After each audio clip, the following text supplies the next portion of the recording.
Hey everyone, it's Anna and Tucker, and we hope you're having a great day. I've been thinking a lot about literary fame lately. You know how some books become cultural touchdowns while others, equally brilliant, just don't?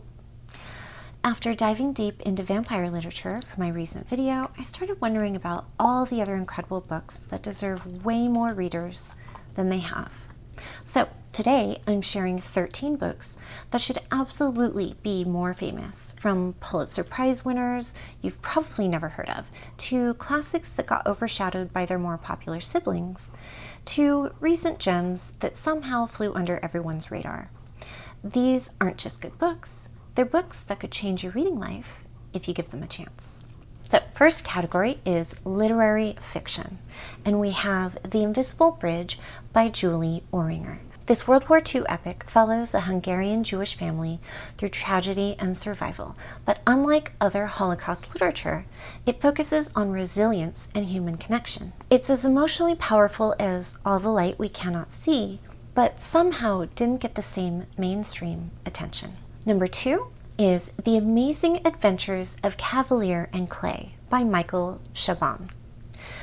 This won the Pulitzer Prize for its story of two cousins creating comic books in 1940s New York, blending Jewish immigrant experience with superhero mythology. It's literary fiction that's actually fun to read.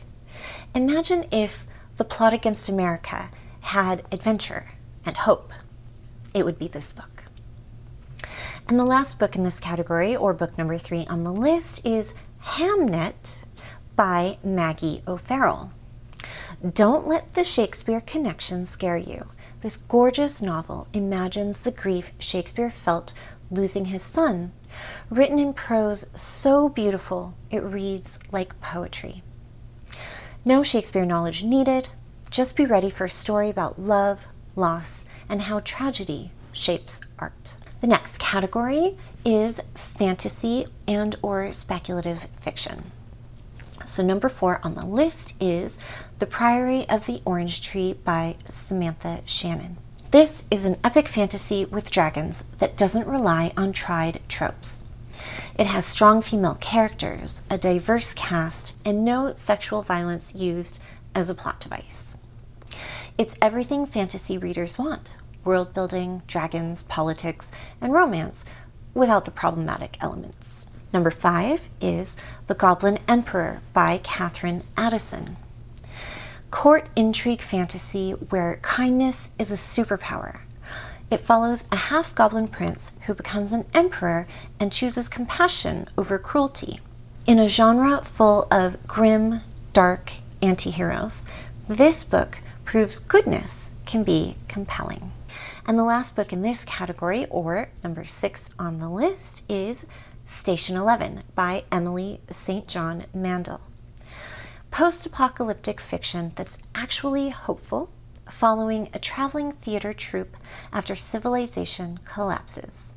It's about art, connection, and what makes life worth living. Literary fiction disguised as speculative fiction. And I also believe this one has been made into a TV series, I think on Apple TV or something like that. All right, next category, classics. And I've talked a lot about classics over the last several videos, but I have another couple to recommend to you. So number 7 on the list is The House of Mirth by Edith Wharton. Wharton's masterpiece about a woman navigating New York high society's brutal social rules. More psychologically complex than The Great Gatsby, with the same glittering surface hiding moral rot underneath. And number 8, Villette by Charlotte Bronte. Charlotte Bronte's most mature work about a woman making her own way in the world. It's more psychologically complex than Jane Eyre. It's introspective and challenging, but rewards careful readers with incredible character development. All right, I've got a couple of mystery thrillers to recommend as well. Number 9 on the list is In the Woods by Tana French. This is the first book in the Dublin Murder Squad series. It's an atmospheric Irish mystery that reads like literary fiction. Gorgeous prose, complex characters, mystery that gets under your skin. crime fiction for people who think they don't like crime fiction. And number 10 is a book that I've actually had on my I'm gonna buy this someday list for quite a while, and that is The Silent Companions by Laura Purcell.